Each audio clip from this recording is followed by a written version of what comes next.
우리에게 말씀하시고 그 말씀을 성취하신 하나님, 주의 말씀을 의지하여 주님 앞에 나갑니다.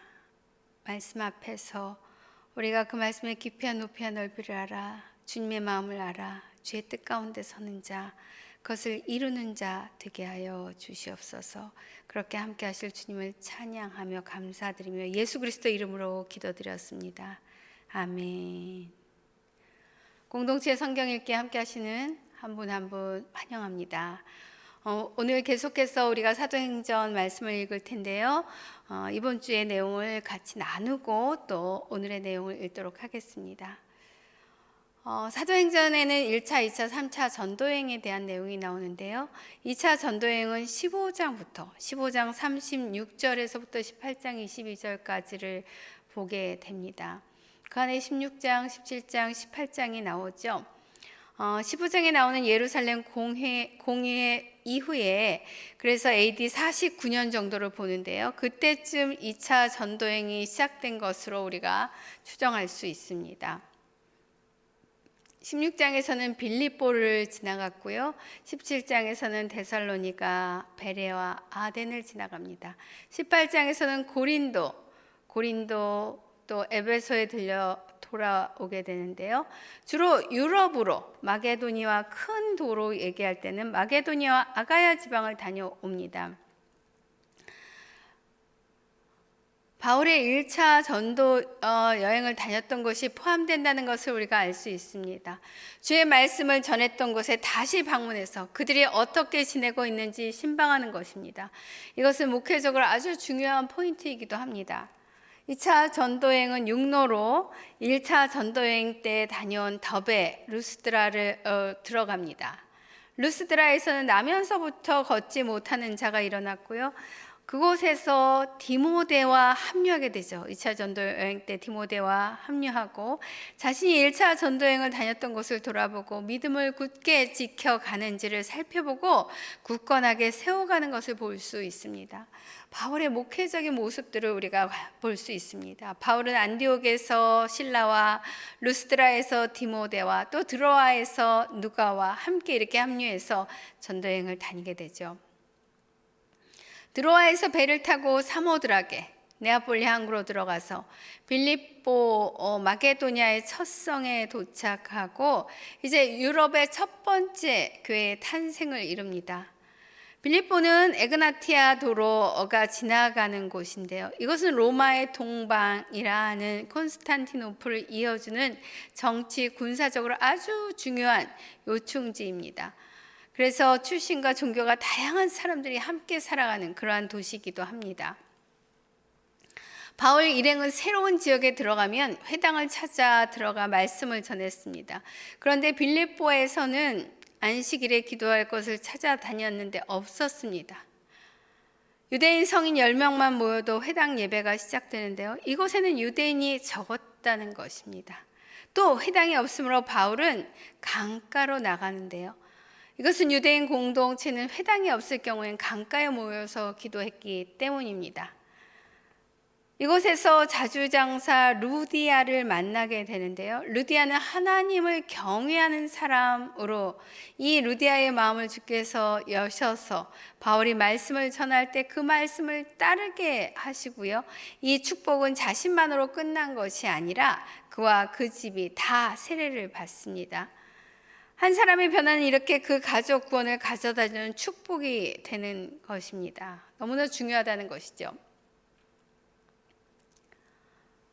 17장은 데살로니가 전도의 이야기가 나옵니다. 암비볼리, 아볼로니아, 데살로니가로. 그런데 이 데살로니의 유대인들은 끈질기게 계속 쫓아와서 바울을 핍박하고 소동을 일으키고 신라와 디모데는 베레아 남고 바울은 아덴으로 가고 이러한 일들이 일어나게 됩니다. 네아폴리, 빌립보, 데살로니가, 베레아는요 마게도니아 지역에 있는 도시들입니다. 아덴은 아가야 지방이죠. 큰 지역이 바뀌었습니다. 아테네는 어떤 곳입니까? 한마디로 우상이 가득한 곳입니다. 그리스 하면 여러분은 어디가 떠오르십니까? 아테네가 떠오르고 그곳에 많은 신전들이 떠오르실 것입니다. 이것은 주전 5세기 이래 아주 중요한 도시 국가였고요. 헬라의 수도였고요. 로마와 알렉산드리아와 더불어 세계 3대 도시 중에 하나였습니다. 이곳에는 철학, 문화, 예술 등 헬라 문화의 중심지였습니다.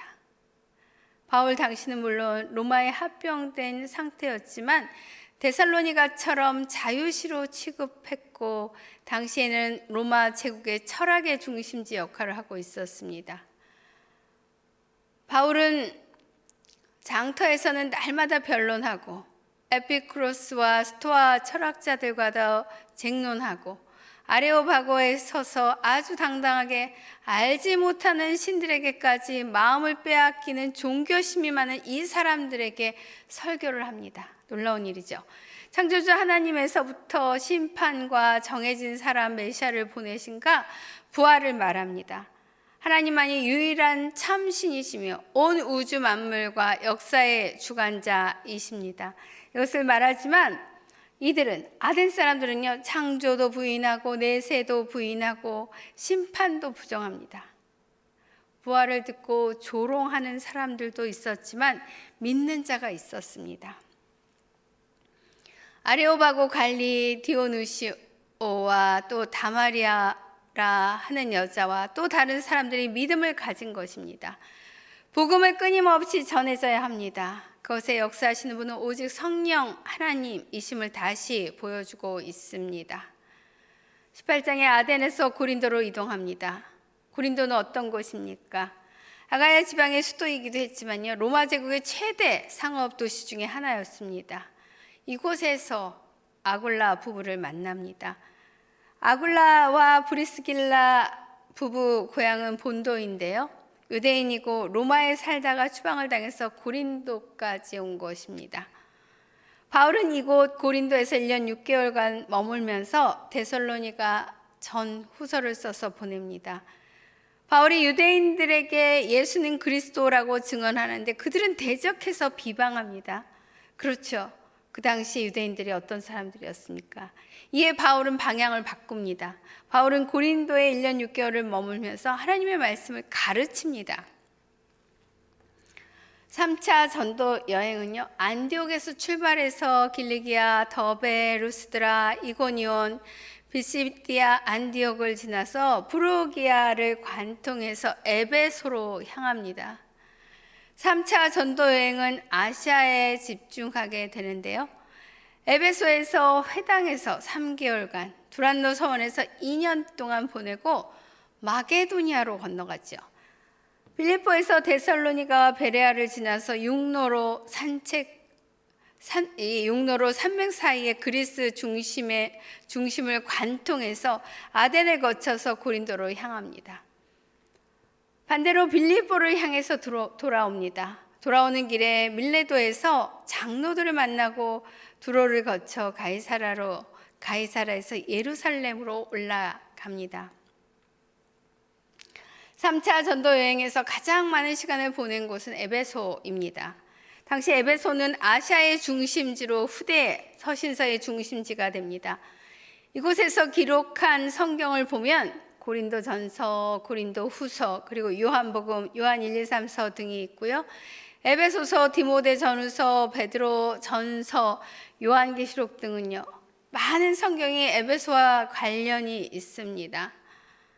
이 모든 것을 통해 에베소는 당시 초대교회의 중요한 역할을 한 것을 알 수 있습니다. 2차 전도여행에서는 에베소로 가지 않고요, 이곳으로 가는 것을 막으셨습니다. 그래서 유럽으로 먼저 가게 된 것이죠. 이 에베소 또한 당시 아데미 신전의 영향력 가운데 있었습니다. 성령님은 바울 일행이 마게도니아 아가야에서 훈련된 후 에베소 공략을 허락하셨습니다. 바울의 예루살렘 행은요, 제자들도 막았고요, 예언자들도 막았습니다. 그러나 바울은 피하지 않고 사명이 예언보다 앞서서 행했습니다.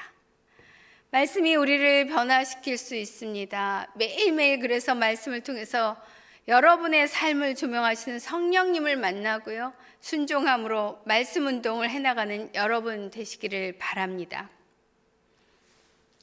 사도행전 22장에서 28장까지를 보면 예루살렘에서 로마로 들어가는 그 내용을 아주 자세하게 다루고 있습니다.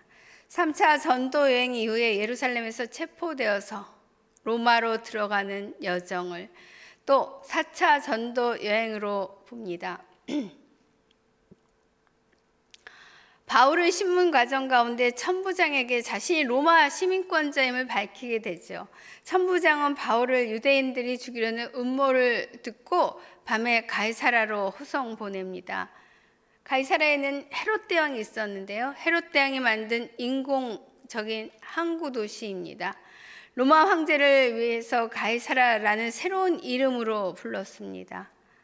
헤롯이 이렇게 큰 항구 도시를 건설한 이유는요, 자신이 이스라엘의 위대한 통치자임을 대내외에서 다 알게 하고 그것을 과시하기 위함입니다. 이 도시에는 신적 궁궐, 경마장, 또 야외극장, 최고의 건축물들이 있었습니다. 이곳에 헤롯궁이 있었던 것입니다. 24장에서는 벨릭스 총독을 만나게 됩니다. 바울은 가이사라 감옥에 있을 때 벨릭스 총독이 자신의 아내 드루실라와 함께 바울을 불러서 예수 그리스도를 믿는 도에 대해서 들었습니다. 또 혹 바울에게 돈을 받을까 해서 자주 불러서 이야기를 나누었지만 그렇게 되지 않았죠. 그렇게 가이사라 감옥에서 2년을 보내고 베스도로 총독이 바뀐 것입니다. 25장에서는 베스도가 총독이 되고 예루살렘으로 올라가는데요. 그곳에서 대제사장들과 유대인들이 다시 바울을 고소합니다. 그들은 바울을 호송죽에 죽이고자 하는 계획을 갖고 있었습니다. 그러나 베스도가 유대인의 마음을 얻고자 바울에게 예루살렘에 올라가서 이 사건의 신문을 받겠느냐고 묻지만 바울은 가이사라에게 상소합니다. 25장에서 아그리빠 왕과 버니게가 등장합니다. 이 아그리빠 왕은요, 헤롯 아그리빠 2세로 헤롯 아그리빠 1세의 아들입니다. 베드로가 그동안 있었던 일들을 상소하게 아그리빠 왕에게 설명하고요. 다음 날에 아그리빠 왕과 버니게 또한 천부장들과 또 유대의 무리들이 다 모였습니다. 이 일에 대해 베스도가 사형받을 만한 일을 한 적이 없다. 그러나 로마 황제에게 상소했기 때문에 로마로 보내기로 결정합니다. 바울은 로마를 향해 가게 됩니다. 로마로 가는 항해에서 역풍을 만나고 유라굴라 광풍으로 배가 깨어지기까지 그 어려움을 당하고 어려운 항해를 하지만 담대하여라, 내가 예루살렘에서 나에 대해 증언한 것 같이 로마에서도 나에 대해 증언해야 할 것이다. 이렇게 말씀하셨던 것처럼 배 안에 있던 모든 사람이 무사히 육지로 출발합니다. 멜리데 섬에 3개월을 머무르고 그 후에 수라구사, 레기온, 보디올 이런 곳에 도착하고요. 형제들을 만나고 일주일을 보내고 로마에 도착합니다. 로마 아피오 광장에서 그리고 새 여관을 지나 많은 동역자들을 만나게 되죠. 바울은 로마에서 군인 1명과 따로 지냄을 허락받고요. 만 2년 동안 자기 셋집에 머물면서 찾아오는 사람들을 맞이하고 복음을 전하고 그리고 예수 그리스도에 대한 것을 가르칩니다. 바울의 그 후에 행적이 나오지 않고요. 누가의 사도행전은 28장의 기록으로 끝났지만 사도행전 28장은 끝나지 않은 것처럼 끝났습니다. 로마에 2년 동안 옥중 서신을 통해서 에베소 교회로, 골로새서, 빌립보 교회로 그들을 향해서 서신을 통해서 복음을 전하고 돌아보고 오네시모의 주인이었던 빌레몬과 그 교회를 돌보는 시간을 갖습니다. 사도행전을 마치면서 우리에게 주신 하나님의 비전은 무엇입니까? 바로 액츠 29의 비전이죠. 사도행전 28장으로 맞춰진 것이 아니라 바로 액츠 29의 비전이 저와 여러분에게 주어진 줄 믿습니다. 어떠한 방해도 받지 않고 담대하게 하나님 나라를 선포하고 주 예수 그리스도에 관한 것을 가르쳤습니다. 이것이 사도행전 28장 31절의 말씀입니다. 이렇게 복음의 전진은 계속될 것입니다. 여러분을 통해서 액츠 29의 사도행전, 성령 행전은 계속될 것입니다. 오늘의 내용 읽도록 하겠습니다. 사도행전 27장. 우리가 이탈리아로 배를 타고 가도록 결정이 나자 바울과 다른 죄수들은 황제부대에 소속된 율리오라는 백부장에게 넘겨졌습니다. 우리는 아시아 지방의 해변을 따라 항해하게 될 아드라무떼노호를 타고 바다로 출항했습니다. 데살로니가 출신의 마케도니아 사람 아리스다고가 우리와 동행했습니다. 이튿날 우리는 시돈에 닿았습니다. 율리오는 바울에게 친절을 베풀어 그가 친구들에게 가서 필요한 것을 공급받을 수 있도록 허락해 주었습니다. 시돈에서 우리가 계속 항해할 때 역풍이 불었기에 우리는 키프로스 해안을 끼고 항해하게 됐습니다. 길리기아와 밤빌리아 앞바다를 지나서 루기아 지방의 무라에 상륙했습니다. 그곳에서 백부장은 이탈리아로 가는 알렉산드리아 호를 찾아 우리를 그 배에 태웠습니다. 우리는 여러 날 동안 느린 항해 끝에 가까스로 니도 앞바다에 도착했습니다. 그러나 바람이 불어 우리 항로를 지키지 못하고 살몬의 맞은편 크레타 섬을 끼고 간신히 해안가를 따라 움직여 라세아 도시에서 가까운 아름다운 항구라는 곳에 이르렀습니다. 많은 시간이 소모되고 금식하는 절기도 지났기 때문에 항해가 위험해졌습니다. 그래서 바울이 사람들에게 충고했습니다. 여러분, 내가 보니 우리가 이렇게 계속 항해하다가는 재난에 빠지고 배와 짐이 큰 손실을 입을 뿐 아니라 우리 목숨도 위태로울 것입니다. 그러나 백부장은 바울의 말보다는 선장과 선주의 말을 더 따랐습니다. 그 항구는 겨울을 나기에 적당하지 않았기 때문에 대다수의 사람들이 베닉스에 가서 겨울을 날 수 있기를 바라는 마음에 계속 항해하자고 했습니다. 베닉스는 크레타 섬에 있는 항구 도시로 남서쪽과 북서쪽을 향하고 있었습니다. 부드러운 남풍이 불기 시작하자 그들은 자기들이 바라던 대로 됐다고 생각했습니다. 그래서 그들은 닻을 올리고 크레타 섬 해안을 따라 항해했습니다. 그런데 얼마 지나지 않아 그 섬으로부터 이라굴로라는 태풍이 불어닥쳤습니다. 배가 폭풍에 휘말려 방향을 잡을 수가 없었습니다. 그래서 우리는 배가 가는 대로 내맡기고 표류하다가 가우다라는 작은 섬 아래쪽을 따라 지나면서 간신히 거룻배를 바로잡을 수 있었습니다. 선원들은 그 배를 끌어올리고 아래로 밧줄을 내려보내 선체를 둘러맸습니다.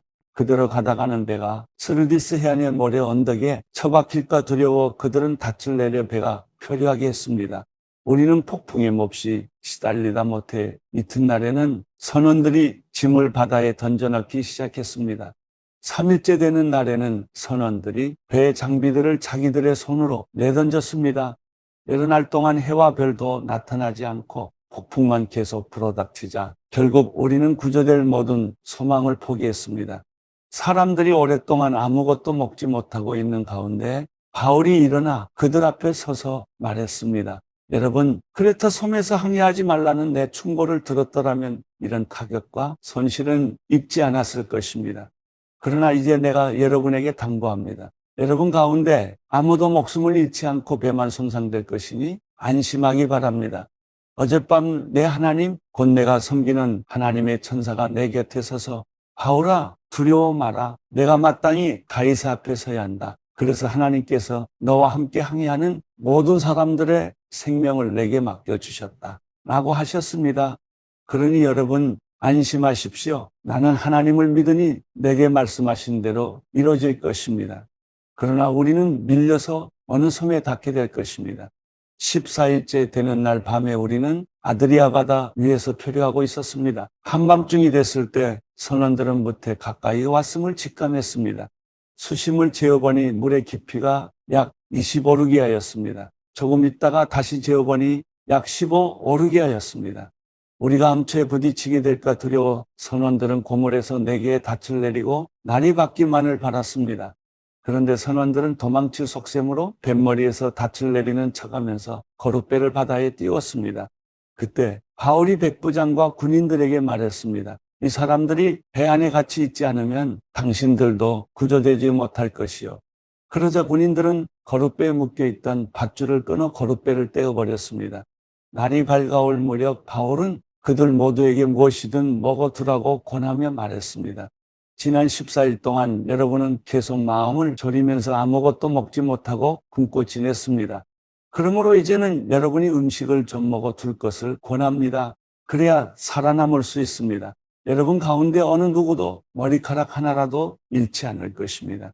바울은 이렇게 말한 뒤 떡을 조금 가져다가 모든 사람들 앞에서 하나님께 감사한 후 떼어 먹기 시작했습니다. 그러자 모든 사람들도 용기를 얻어 음식을 먹었습니다. 배 안에 있던 사람은 모두 276명이었습니다. 그들은 배부르게 먹고 난 뒤 남은 식량을 바다에 던져 배를 가볍게 해두었습니다. 날이 밝자 어떤 땅인지는 모르지만 그들은 모래사장이 펼쳐진 해안을 볼 수 있었습니다. 그들은 가능한 한 그곳에 배를 대기로 작정했습니다. 그래서 닻을 끊어 바다에 버리고 키를 묶은 밧줄을 늦추었습니다. 그러고 나서 앞돛을 끌어올려 바람에 맡기고 해안 쪽으로 배를 몰았습니다.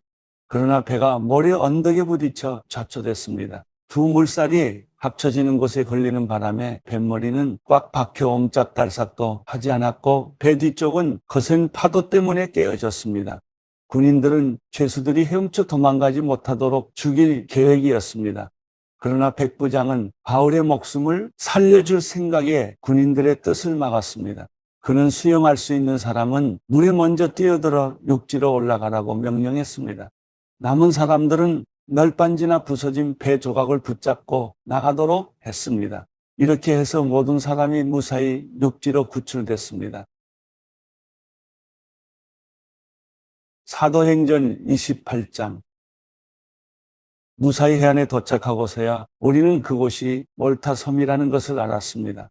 그 섬 원주민들은 우리에게 각별한 친절을 베풀어 주었습니다. 또 비가 오고 추웠기 때문에 불을 지펴주며 우리 모두를 맞아 주었습니다. 바울이 마른 나뭇가지 한 묶음을 모아다가 불 속에 넣었더니 뜨거운 열기 때문에 독사가 기어나와 바울의 손에 달라붙었습니다. 원주민들은 독사가 바울의 손에 매달려 있는 것을 보고 서로 수군거렸습니다.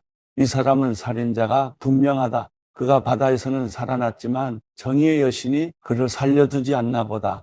그런데 바울은 그 뱀을 불 속에 떨어버렸고 아무런 상처도 입지 않았습니다. 사람들은 그가 몸이 부풀어 오르거나 갑자기 쓰러져 죽을 것이라고 생각했지만 오래 기다려봐도 아무 일 없는 것을 보고는 생각이 바뀌어 바울을 신이라고 말했습니다.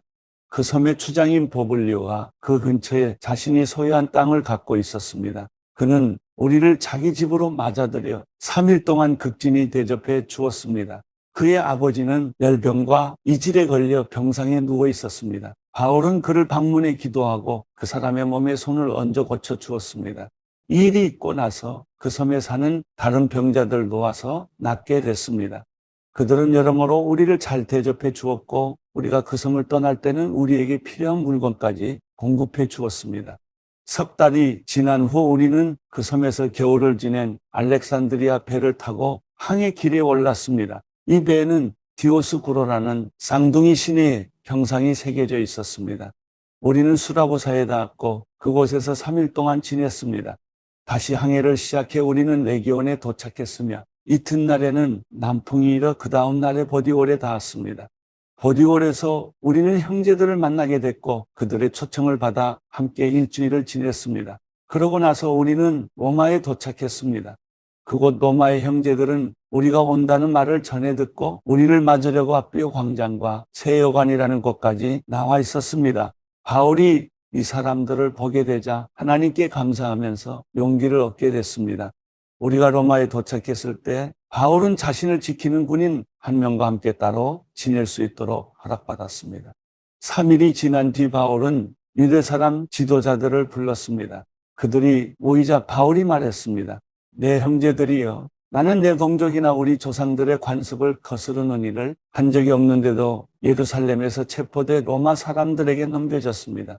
그들은 나를 신문했으나 사형받을 만한 죄가 없으므로 그냥 풀어주려고 했습니다. 그러나 유대 사람들의 반대로 나는 어쩔 수 없이 가이사께 상소하게 된 것입니다. 이것은 내 유대 동족을 고소할 생각으로 한 것이 아닙니다. 그렇기 때문에 내가 여러분을 만나 이야기하자고 한 것입니다. 내가 이 쇠사슬에 묶여 있는 것은 이스라엘의 소망 때문입니다.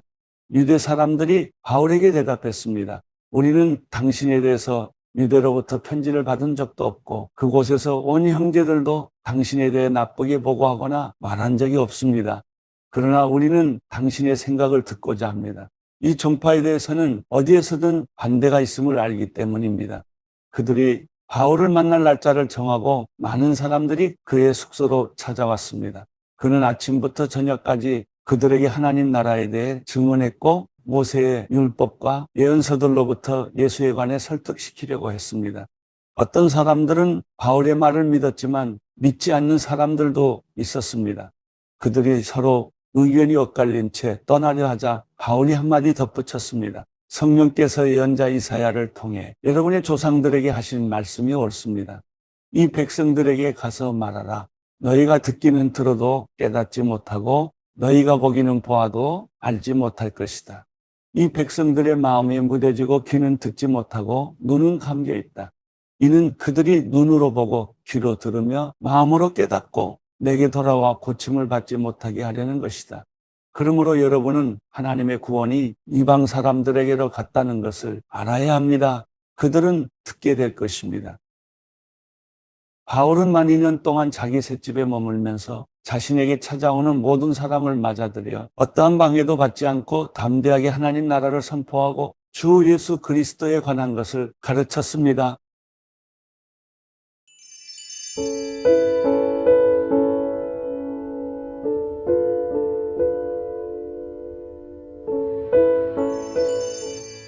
시편 15편. 여호와여, 주의 장막 안에 살 사람이 누구입니까? 주의 거룩한 산에 살 사람이 누구입니까? 올바르게 행동하고 의를 행하며 마음으로 진실을 말하고 혀로 헐뜯는 말을 하지 않으며 이웃에게 해를 입히지 않고 동료에게 누명을 씌우지 않으며 타락한 사람을 경멸하고 여호와를 경외하는 사람을 존경하며 손해를 봐도 맹세를 지키며 돈을 빌려주면서 이자를 많이 받지 않고 뇌물을 받지 않고 죄 없는 사람을 억울하게 하지 않는 사람입니다. 이렇게 행동하는 사람은 절대로 흔들리지 않을 것입니다.